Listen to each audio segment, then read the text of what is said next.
calm down. Mama, I'm fine, don't worry. Go back out to sea. Sail home, sweet home, where the ships must go to get all cleaned up and put away.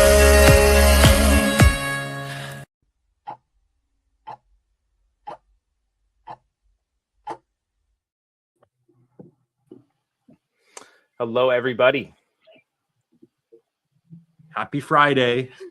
Yay. Happy Friday. Teresa's here. All is good in the world. Thank you, Teresa. I couldn't hear the intro music. I don't know if you guys heard the intro music. I did, and I love it, the reclining picture. I figured that must be you, Caleb. It's great little drawing there. A lot of fun. Yeah, it's a good one. I don't know why it didn't show up today on my side. Or it showed up, but I couldn't hear anything. It was weird. I've been having some technical difficulties. That's just a trend over here at this end for 5 years now of doing Facebook Live and all these things, just constant technical difficulties. Anyways, hello and hello to those. Yes, and hello to those who are just tuning in, both from Facebook and from YouTube. We are streaming to both platforms.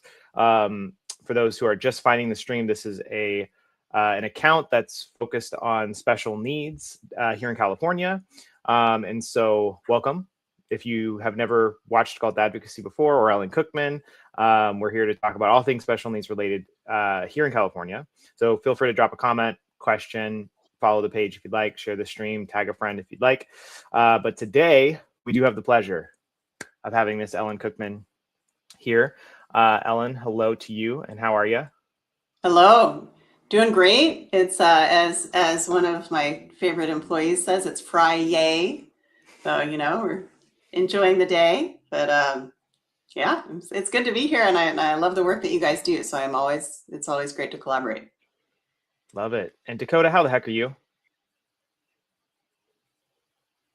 I'm doing pretty well. Been a great week. I'm glad to be, like I said, Friday. I like that. I'm going to use that. Looking forward to the weekend. As am I. It's been a week, and happy Juneteenth to everybody. June 19th. Pretty wild. Oh, yes. Can't believe it's already halfway through the year. I'm in denial. Man, really. Although what it really feels like, it's the beginning of summer. And I love summer. It's my favorite season. So it makes me very happy. Love it. Great. Oh yeah, you're clear now. In focus. So for those who don't know, my name's Caleb, and we have Dakota up top. You should know us because we're here every week almost, talking about all things special needs here in California. But with Ellen today, do you want to kind of give us a quick background and let the viewers and people know kind of who you are and maybe what we're here to talk about today? Oh, sure. You got it. So my name's Ellen Cookman. So I am the owner of Cookman Law, which is in Palo Alto, California. And we're now, can you believe it, Caleb? We're a team of about 20 people now. Whoa. We've really grown in the last few years. 4 attorneys, 4 paralegals, a lot of support staff. And we really specialize in helping families where our kids just have not yet left the nest. They still need some scaffolding. They still need a lot of extra help. And most of the families really worry what happens when I'm gone and I'm not here, like as a parent, to advocate on behalf of my child and make sure that my child is not sleeping on the street when I'm gone, and that they have everything that they need, and that we can also set up, I like thinking of it like a safety net of money that can be used to supplement anything that they're already receiving from the government without interfering with those government benefits. And one of those benefits, of course, is the one that you guys focus on, which is IHSS, but there's a bunch of other benefits that we call needs-based, which means you need them because you're poor. And, so if you end up inheriting money or receiving it via a settlement or a gift, that can bump you off your public benefits, which can have really, really bad consequences. So I wanted to talk about, like, how do we set people up for success? How do we make sure that the inheritance that they're going to leave their child is protected so their child can both get the public benefits that they need, or maybe the child doesn't qualify for public benefits, but they might in the future. Like how do we set up that protection so our kiddos can live their best and most independent and wonderful life? And you can see those are my boys there. So I have two boys, ages 12 and 13, and my older one has high functioning autism. He's doing great. But I have worries, right? Like what if, so depression runs in our family. What if he has a comorbidity that kind of pushes him out of the workforce? His social skills aren't great, like having a back and forth conversation is kind of challenging to him. He's not very interested in what other people are interested in. He's really good at his own, like his specific interests, but not so much broadly like, oh, tell me about yourself, like that whole chatting thing is not really his thing. So, so I worry about that. So how do we set our kids, and by kids, they could be 13 like mine, they could be 1, they could be 60, right? How do we set them up for success? I think that brings us to a great question, which is your question. What's the first step then for the families watching who maybe they have done the due diligence, they've done the work for the last several years, they've gone through the headaches of getting everything situated at regional center, they've gone through the IHSS process, maybe it took them 2 years to get through multiple appeals, but they finally got the benefit for their child or their teenager, whoever this may be. And maybe SSI's been on the table or they don't qualify for it, whatever, right? Let's just, school is situated. They've gone through the IEP meetings, right? They spent all these years focusing on all this stuff. And now they're like, okay, cool. We've created a cool little bubble here of support and resources. We spent the last several years learning about all these things. But what does the future look like? What is that next step? Little Johnny's going to be 18 in a few years. What would you share with a family that is maybe coming to this realization or asking these questions that you've just brought up? Where do they begin? Yeah. So great question, Caleb. So I think there's really kind of 2 steps to this. First, I think is understanding where your child fits within the public benefits spectrum of, what all is available, make sure you're not missing anything. And then also understand within those public benefits, which ones are really at risk.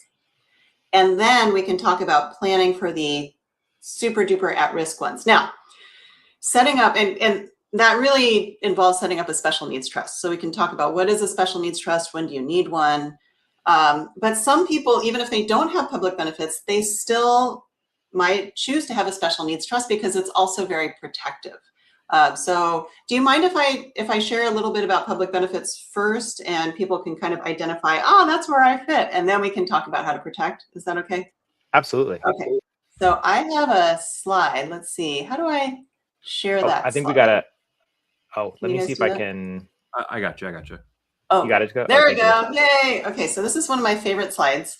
And so the way I think about it, when somebody can't work and support themselves, they need a couple of things. Because when you work and you're getting an income, so you're getting your salary, which is your income, and then you're also getting health insurance.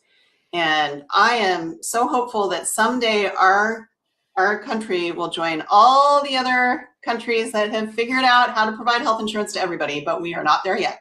So we have to think for kids who can't work and support themselves because of their disabilities, they can actually qualify for certain public benefits. And some of them they would qualify for when they turn 18, like SSI. So the top left-hand one is it's needs-based because you need it because you're poor. For SSI, you can only have up to $2,000 of countable assets. Now that doesn't include a house or a car. There's some exempt resources, but for money in the bank, you can only have up to 2,000, which is nothing. And the government Congress has tried to increase that to even like 8,000, and it didn't pass. So this is just antiquated, horrible, horrible stuff. But that's where we're at, right? And so if somebody is under age 18, their parents' money is attributable to them. So if the parents have more than $2,000, they don't qualify for SSI, which is probably a lot of the people here. Yeah.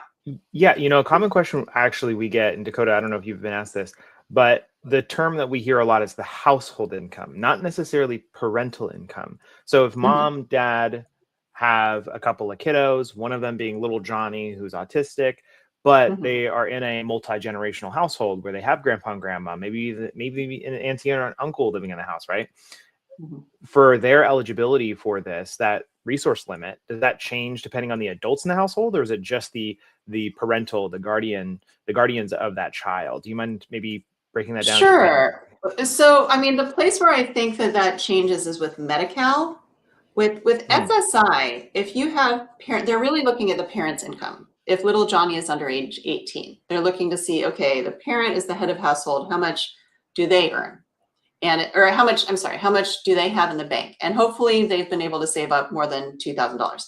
With Medi-Cal, if you get even $1 of of SSI, you automatically qualify for Medi-Cal, right, which is California's version of the federal Medicaid system. And this is so important to you guys because under that Medi-Cal umbrella is IHSS, right? So in-home supportive services to pay for activities, helping with activities of daily living for somebody at home. Now, Medi-Cal currently has a resource limit of $130,000, and that's for an adult who's living by themselves, basically. But if you have an adult who's head of household and they're married and they have some kids, you increase, I believe, the resource limit by $65,000 per individual. I think so that's that right, kind of bumps up that resource limit. So that's kind of how it works. Okay. So now there is a proposal out there.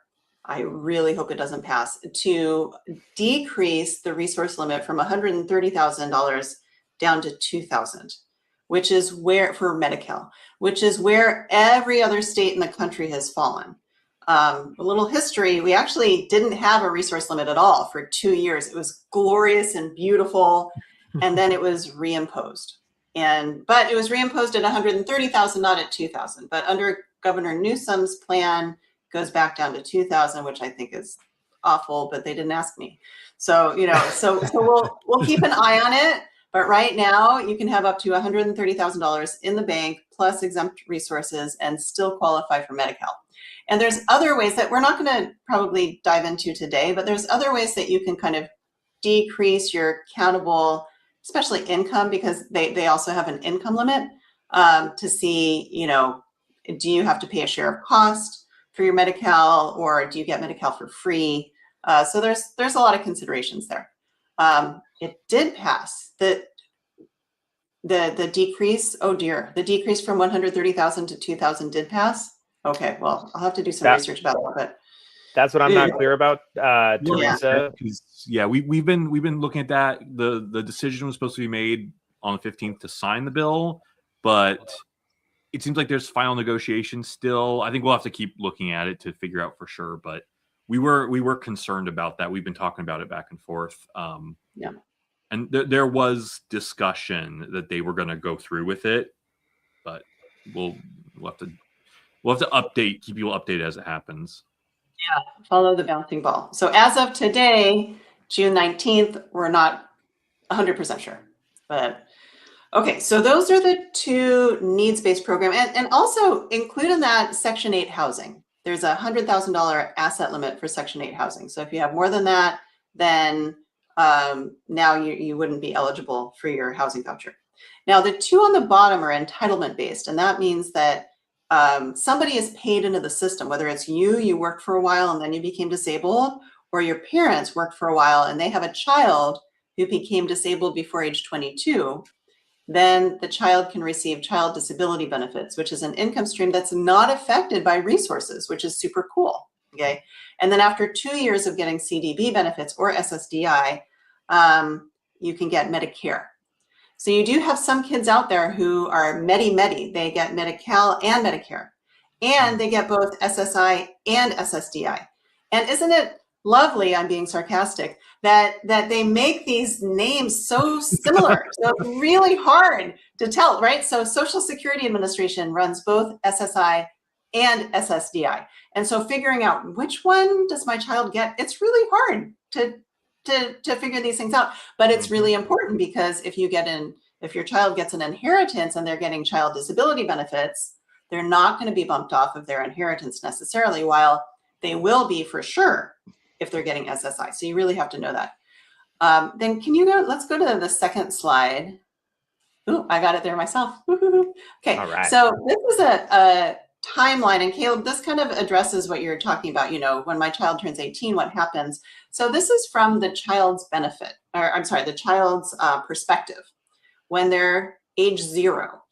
which public benefits are they entitled to. So that's all the way on the left. So you can see at age 0, they can qualify for Medi-Cal and regional center services. Okay. Then as we go along, and we're assuming that the family has more than $2,000 of countable assets, so they're not receiving SSI, but some families may. Okay, so then we go on, and then the child turns 18. Happy birthday, you're an adult. Your parents' money is not attributable to you, so they start receiving SSI benefits. Okay, then time goes along, and when the parent retires, then the child can get half of what the parent is receiving in retirement at the same time that the parent gets the full amount. Now, if you have a family of a lot of different kids, then it may not be half. It might be reduced because there's only so much money to share between the family members, but that's essentially what it is. And then when after 2 years, that child can start getting Medicare. So you can see how the benefits that your child might receive over their lifetime changes as children age, as parents retire, as these different triggering events happen. So I think it's not a static analysis, and you're always kind of looking forward to saying, okay, what's the next step? What happens next? Okay. Got it. Okay. So, Great well, slide. so shall we? Yeah, it's my favorite. That one, that timeline, because I'm a visual person, it kind of helps me see, all right, as we're going along, right? Okay, so what is a special needs trust? So the idea is so there's a lot of different trusts out there, and the type of trust that probably a lot of people watching this have is called a revocable living trust. So trusts have different purposes. All right, a trust is really an agreement or a contract with the person setting it up and the person managing it for the benefit of the beneficiary.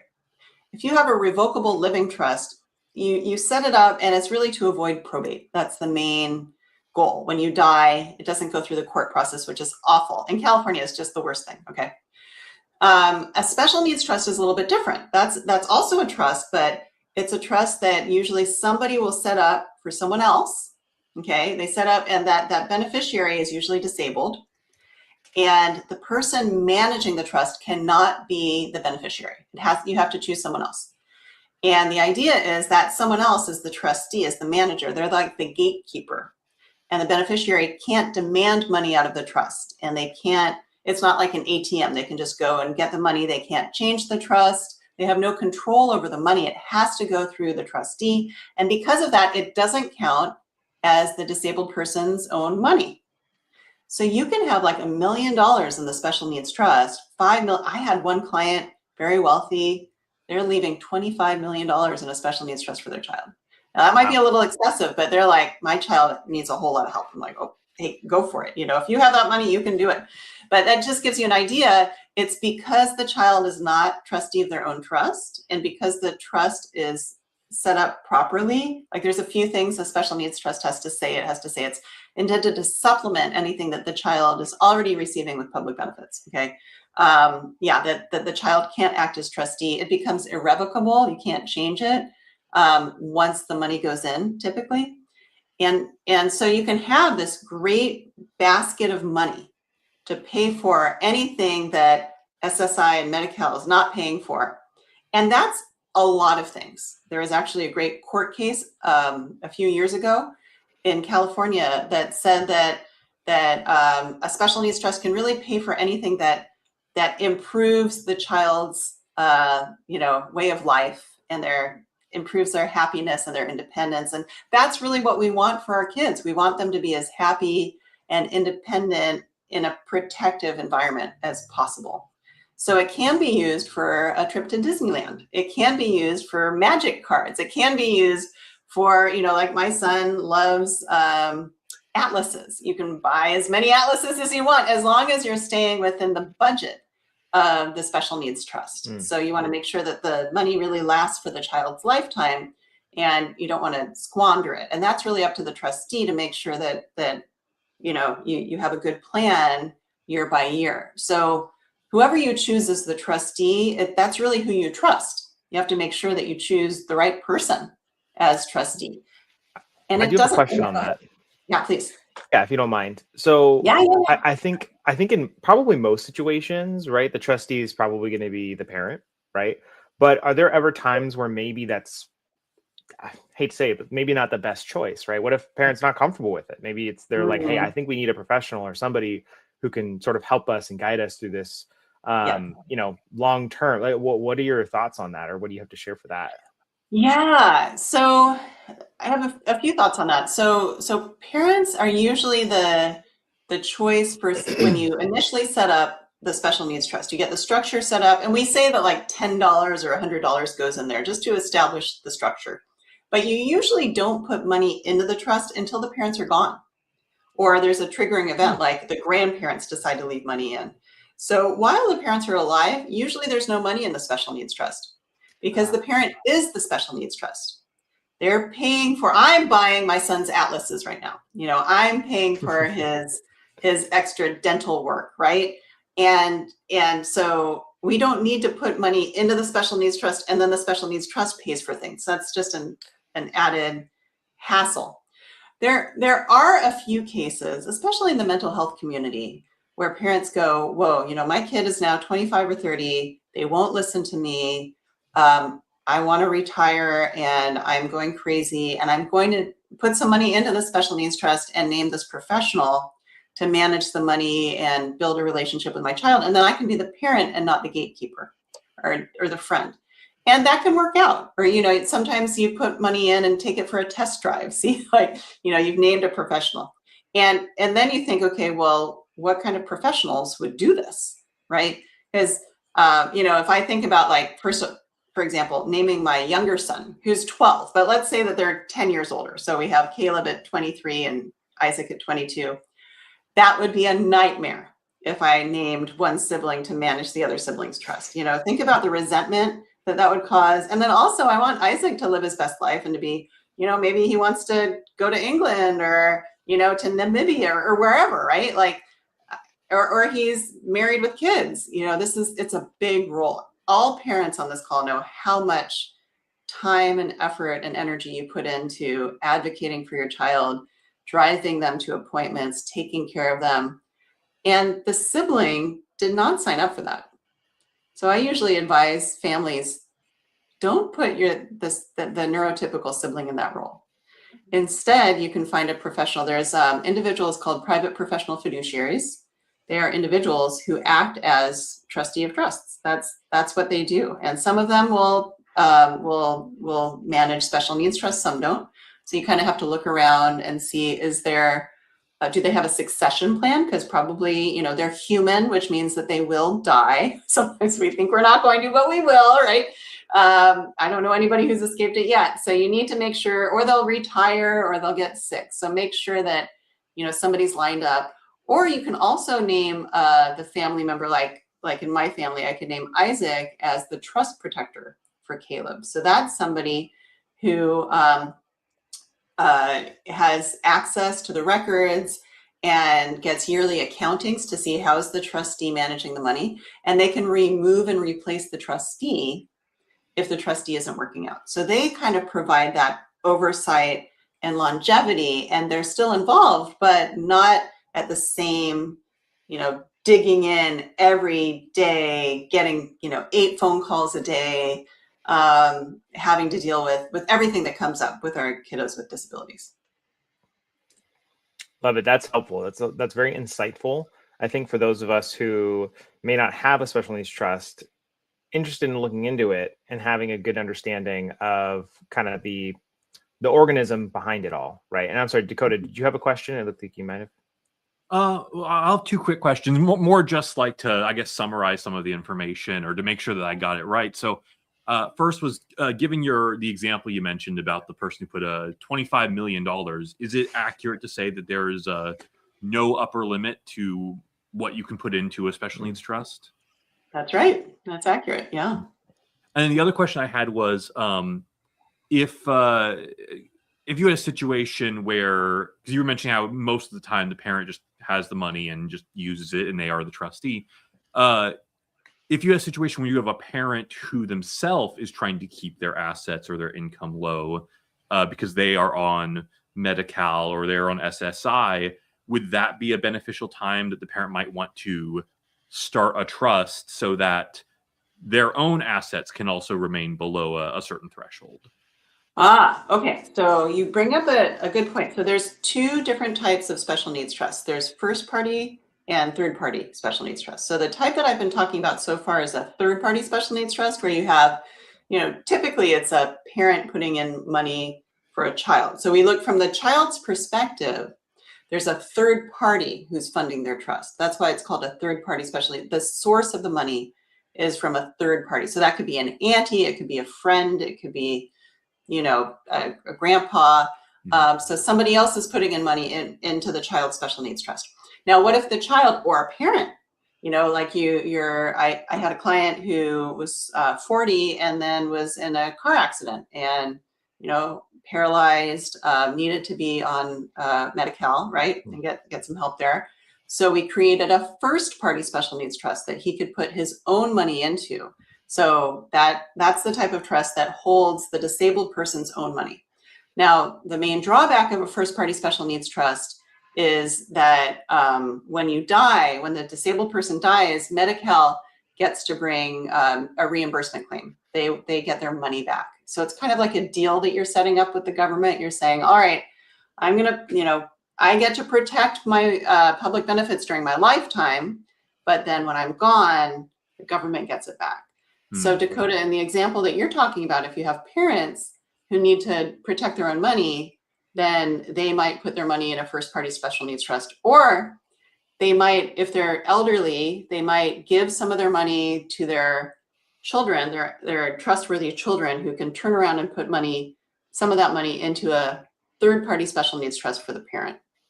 And that's a little bit more complicated. That's part of elder law. So or Medi-Cal planning. So like if you have an elderly parent who needs to go into a nursing home and Medi-Cal will pay for a stay in a long-term nursing home and they need to protect the parent has more than $130,000 right now, then that protection needs to happen. So at our office, we don't do, I used to at a different firm, but we don't do elder law planning, but I'm happy to provide some references if somebody needs it. Great. We do have a question here from Ms. Teresa. Do you have staff to assist non-English speakers? Also, do you give consultations for people who might want to learn more? Yeah, well, so none of our attorneys, one attorney speaks Korean. I think the rest of us, I speak some Japanese actually, but Wow. Our receptionist is actually bilingual. She's Spanish speaking and she can help with interpretation.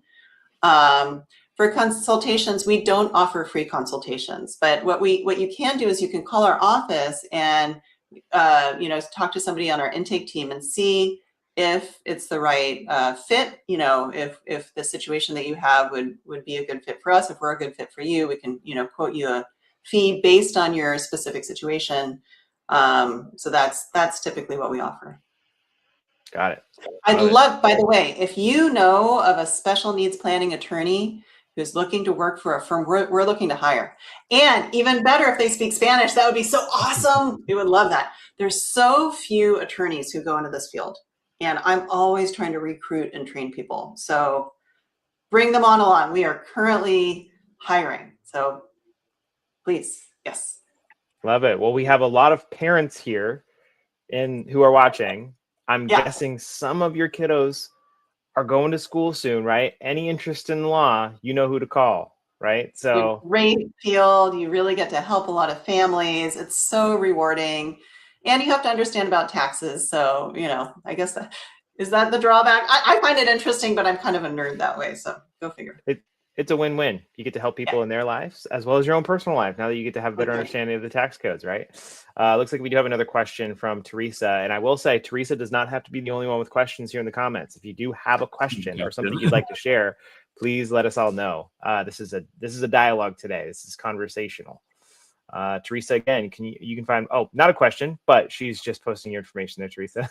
Or Ellen. Yeah, I should mention that. So I have a YouTube channel that has over 200 videos now. We've been running it for about three and a half years, 14,000 subscribers. You can be the next subscriber. I know. So I post once a week and we post on, remember that public benefits chart? I I have videos on like every square and each little, like I have 3 share of cost videos as the laws have changed. I try to update things. So please go and, binge the videos. It's completely free. It's a great way to find out more, because especially California's laws are so different from other laws. So if you put in, in ChatGPT or in Google, tell me more about Medi-Cal rules, they're going to tell you about Medicaid in other states, and Medi-Cal is completely different. We're under 1988 rules. We never even applied the 1992 rules. Okay. So that tells you how antiquated we are, but it's really good for families because our rules are a lot more beneficial for our families. Not as good from a collecting taxes perspective, but that's okay. They shouldn't be collecting taxes from disabled people anyways. Like, go away, That brings up a very interesting question that Dakota and I have discussed with Teresa and the team. And it's utilizing some great new tools that have come out the last several years, right? One being AI, right? So we have a lot of people that come to Cult Advocacy who have shared like, hey, I went through my own appeal process for a certain benefit, and ChatGPT or some other AI platform helped me along the way, right? Or we'll get people who correct us here on Facebook when we're sharing information, like private, when they call us and they're like, hey, you said this, but ChatGPT tells me this, and it's totally different. We have found that it can be a helpful resource, but there are times where it is wrong. So when it comes to applying some of the laws and things that you practice, what are some of the things you share with people, or I guess your thoughts on it? Is ChatGPT or AI, is it, I think the question, Dakota, originally, is it accurate information or is it something you can lean on, right? Do you remember the exact question we had? I don't remember the exact question, but I have an opinion about that question for sure. Okay. I think Ellen understands. So what is your response to that? We can all share our stories, but let me actually share a story from just 2 nights ago. I'm actually preparing, I do my YouTube taping and I do batch video taping. And so I do a lot of research. And so I was wondering, okay, for share of cost for Medi-Cal, in 2024, they had passed a law saying that they were calculating share of cost a different way. They were saying, okay, once you hit the 138% federal poverty level, they're only going to charge you share of cost for the amount over that federal poverty level, which is about $1,800. Okay. Right now, if you trigger share of cost, you have to pay anything above your $600 of income. It's awful and punishing and horrible. So they changed the law, but they never implemented and funded it. And then they revoked it. So I'm thinking, okay, well, that was in 2025. Has anything happened since then? So I put a question to ChatGPT, and it said, oh yeah, that's been implemented. And I got so excited. I was like, yay. So then I said, okay, well, show me. So, and this is what you really have to do, show me the source information, like where did that information come from? And so they took me to a website that was basically a summary of other sources. I'm like, I'm not sure about that. I mean, I'm putting this on YouTube. I better be right, So then I said, no, please show me actually, like, where did that source find its sources? And it turns out it was wrong, right? Unfortunately, I felt like my bubble was totally popped, but it was really, they're unfortunately, we're still under the old regime where anything over $600 goes towards share of cost. But so I think ChatGPT can be a great place to start a search. But if you're really looking for accurate information, then you have to go into we call it the POMS, which is the Program Operating Manual System, which is really what Social Security Administration workers use as their operations manual. And that's where you will specifically find the accurate information. We had to actually, we're putting in our engagement agreement that we will not review all the ChatGPT or AI suggestions to our trust. We're just not going to do that because it's a ridiculous waste of time. But I do think, kind of like with Nolo Press, like with other books, and it's always good to get more information. So let that be a starting point to your research. Let that, inform kind of the direction you're going, but then make sure that you dig down deeper and you confirm it with an accurate source. I love it. And I think that's a very fair, safe suggestion and procedure, because I think we're on the same page, especially when applying it to the conversations about regulations for IHSS and what to do next. We do have a question here from Miss Karina. Thank you for those who have dropped comments, tagged friends today, and liked, loved, shared the stream. That's always super helpful. Karina, my daughter is currently 7 years old and would now be a good time for a special needs trust. What would be the first thing I'd need to do to open one? Great question, Karina. The best time to set up your special needs trust is before you die. And if you know when that's going to happen, then let's go to Las Vegas and make a lot of money, right? So, I mean, that's the challenge with this planning. We just don't know when things, or when you're going to become disabled and you can't manage your money for your daughter anymore, right? So we usually recommend set it up now. And then we actually have a trust maintenance program at our firm where every year we'll circle back and we say, okay, what's changed? Kind of like, I think of it like doctors. They check in with you every year, and you have your physical, and you say, okay, has this changed? Are these things properly titled in your trust? Because trust funding is a big thing too, making sure that things are titled properly.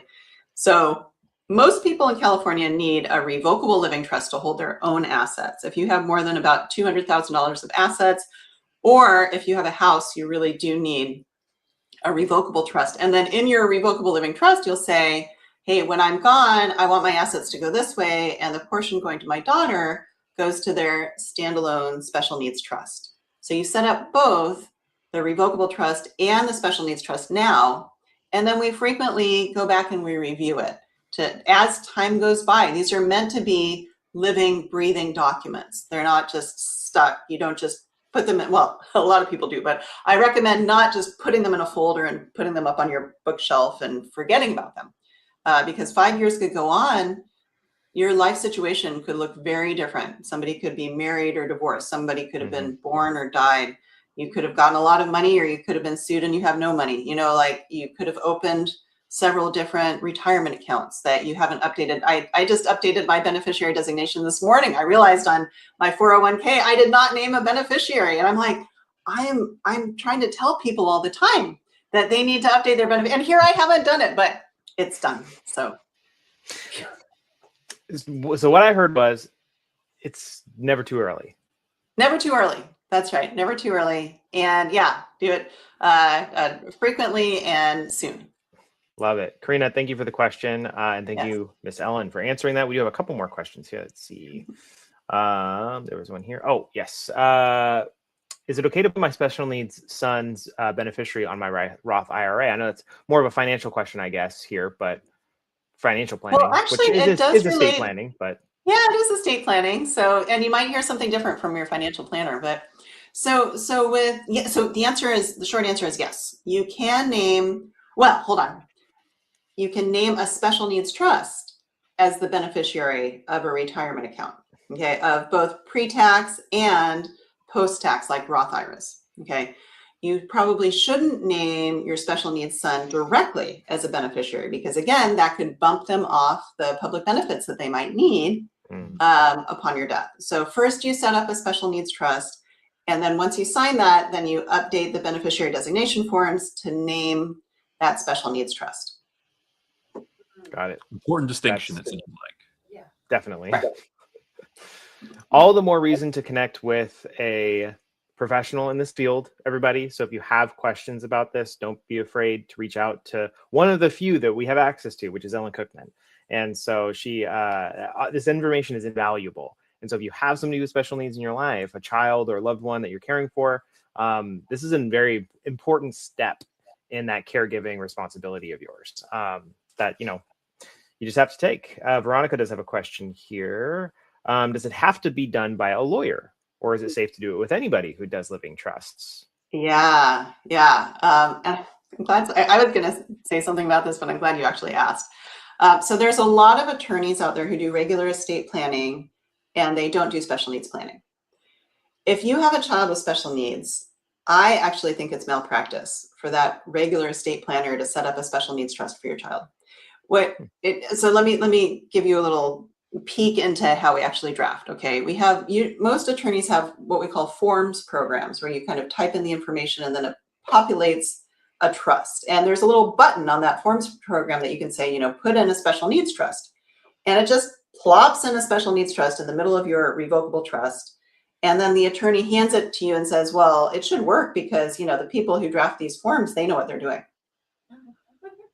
Bad idea. This is horrible. I've had to go to court to modify, like after the fact, after somebody's died, to modify these trusts because they weren't written properly. A lot of it depends on what type of public benefits are they getting. Sometimes these trusts are written too restrictively, so it says it can't pay for food or shelter. And we want it to be able to pay for food or shelter, even if it might reduce SSI, because you could get a better deal. So there's so many different things. If you're, okay, I had this colleague, let me just tell you this. I had this colleague down in LA who we were part of a coaching group. And so he called me one day and he said, hey, Ellen, what's the difference between a supplemental needs trust and a special needs trust? I said, well, there isn't one, but why do you ask? And he said, well, because I drafted a supplemental needs trust for my client, but she's asking me why I didn't call it a special needs trust. And I don't know, because I don't usually draft these things. And I was like, I can't believe that you're doing this. Like, if you don't know even the most basic of things about this trust, how are you going to explain it to your client?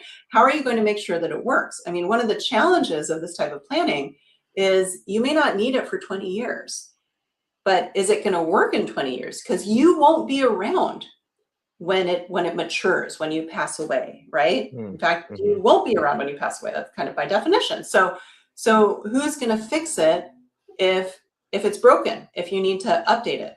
So the moral of the story is, long story, I guess at least I gave you, did I give you the short answer? The short answer is no, don't go to, the estate planning attorney down the street. If you really care about your special needs child, you don't have to go to me, but go to somebody who specializes in special needs planning. And this is the work that we do all the time. So we're very happy to help, but find someone who's done, at least 50 special needs plans, someone who really knows what they're doing.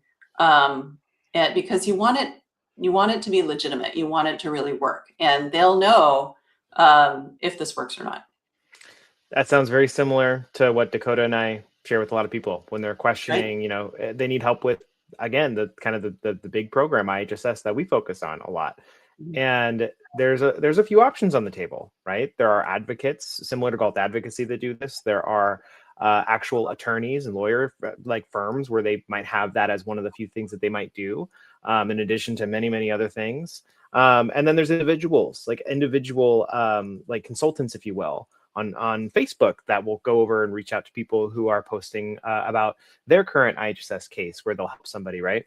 And at the end of the day, it really is about that volume of experience, which, agencies like Galt Advocacy have, like your firm have, right? And so it comes down to also, I think, why people do it as well, I think is important, but that trusting aspect, which I wanted to ask, the partnerships that you have when it comes to families in this situation, right? Do you often help other attorneys? Like, is that an attorney by attorney a thing where if you have a client who has somebody that, like this case, right?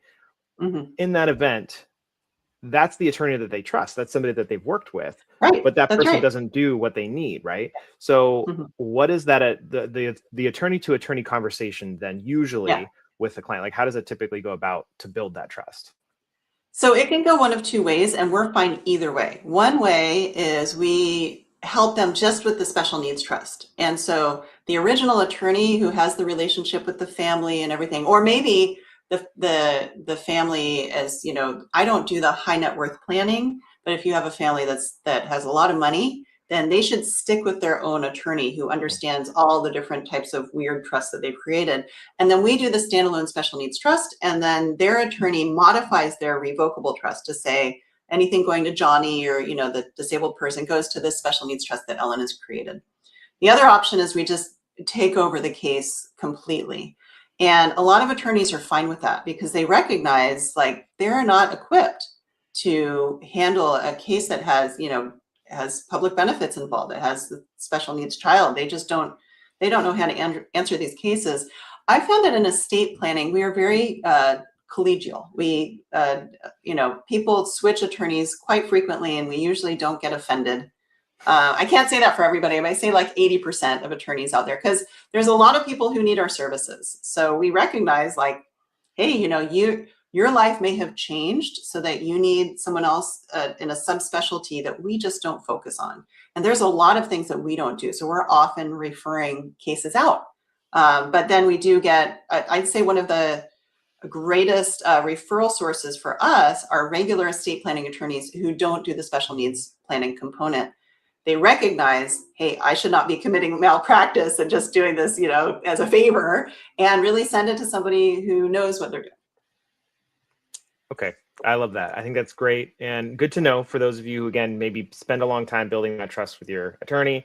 It is possible for them to work together, right? So right. I had another kind of random question that popped in my head, which I've had this asked a couple of times. Multiple special needs trusts. So when they have multiple kiddos with special needs, what is the story there? So again, there's two ways you can do it. What I usually recommend is that you set up multiple special needs trusts for each kid. You can do what we call a pot trust, which is basically you have this big pot and it's to be used for all the different kids. And you can even have a special needs trust that has a non-disabled beneficiary, at least for a third-party special needs trust. Sometimes that happens rarely, but occasionally families will want their non-disabled child to be like a possible beneficiary of the special needs trust, because what if that non-disabled child has a big medical emergency? They want money to be able to be paid for that. But I think that it's easier from like a calculation perspective to set up separate special needs trusts for each child, because what if one child moves to Idaho and another one moves to Massachusetts and then one stays here? We need to kind of keep track of what's used for each child, and one child might need more, one child might need less. But it's kind of difficult to do that calculation when you're thinking, all right, I have this pot trust. How much can I pay for child 1 if I have child 2 and child 3 waiting in the wings and something could happen to them, and this payment could affect my ability to take care of all of them? It gets very complicated on the back end, on the administrative side. So does that answer your question? Yeah, definitely. Definitely. And it goes back to everybody who has a children or multiple children with special needs needs to contact Alan Cookman, because there's no way I'm going to be able to repeat all that. Although you can probably find a video on it. Love it. Now I know we're getting close to the end. We don't have a whole lot of time left, but I did think we should at least in a brief summary, or given just the main points, mention the CalAble account and how it differs from special needs trust, and when you might choose to go that direction, or can you have both? We only got a few minutes left, but if you want to touch on that a little bit. You got it. So I love ABLE accounts. And in California, so each state has their own ABLE account. And in California, we have a CalAble account. And that is the account that you should set up for your special needs child. All right. So here are kind of the rules, and then we'll talk about why CalAble and stuff. So you can put in up to $20,000 per year into the savings account. And it's basically modeled after a 529 plan, an education savings plan. In fact, it's called a 529A plan. So it really has the same rules. So post-tax money goes in, and it can grow and grow in value. And when you withdraw it, as long as you withdraw the money for qualified disability expenses, which is defined very broadly, you don't have to pay any of the capital gains tax, any of the tax on the growth. So it's a really nice savings vehicle for somebody who's disabled. And the first $100,000 in the ABLE account does not count against SSI benefits. And if you're not receiving SSI, all of the money in the ABLE account does not count against Medi-Cal benefits. Okay, so it's just not a countable resource for public benefits purposes. So it's a really nice extra savings account. So let's say, a child receives $10,000. Instead of having to set up a puny first-party special needs trust or spend it all down, you could put it into an ABLE account.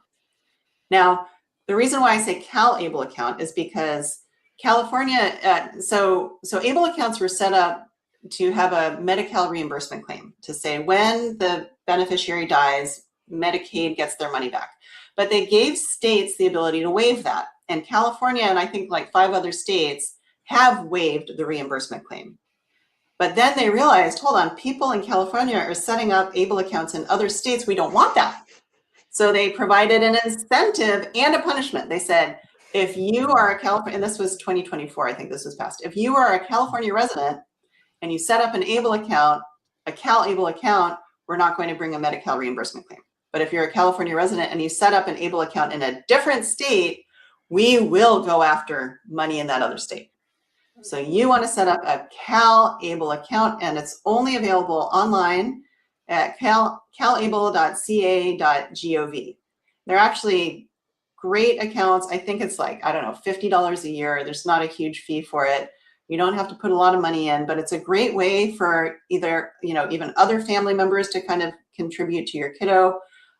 If your child's under 18, then the parent can manage it. Once the child turns 18, they can take over managing it, or the parent continues to manage it. It's kind of like like you find the representative payee with Social Security payments. We call it an authorized legal representative. So somebody else can manage it.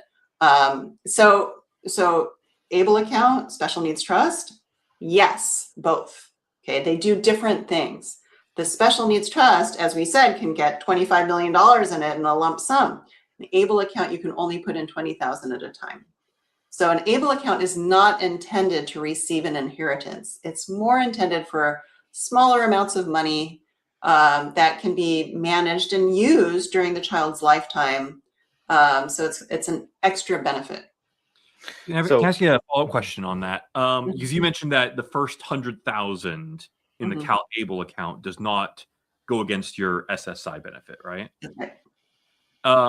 Could you, what options do you have? Let's say if you start to get at that limit and you're going over the 100,000, can you move money out of the Cal ABLE account into the special needs trust so that it can sit there and be used at a later time? Or what other options do you have?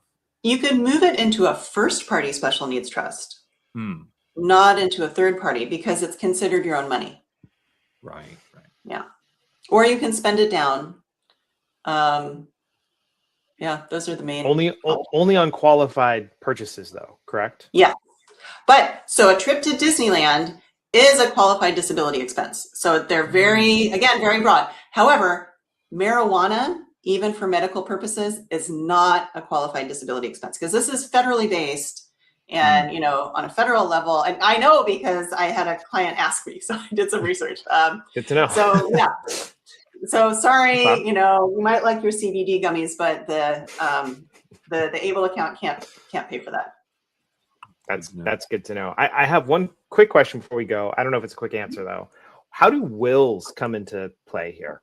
Yeah, that is a great question. So, and we'll make it quick. How about that? So wills used to be the primary instrument that we used. We'd say, and you even see that like in Gran Torino or Knives Out, I hereby bequeath my da-da-da-da-da, right? Okay, well, wills always go through the government process, through probate.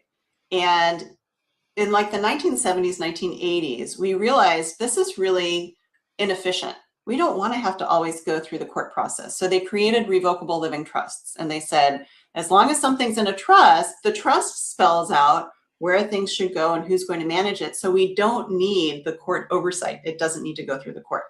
So at that point, when you do a revocable living trust, you also prepare something called a pour-over will, which is basically a cleanup document that says, if I forget to put something in the trust, the pour-over will can be used to scoop it up and pour it over into the trust. So it's really, if you forget to put something in, or you take out your house out of your trust to refinance it and you don't put it back in, then that can be used. So really the pour-over will is a nothing burger. It's like a 1-page document or it might be 10 pages, but there's like one paragraph that's important that says, I want everything to go into my Cookman family trust. Like that's really the important part. And then everything that's important, all the distribution provisions, who's managing things, that all goes in the revocable trust.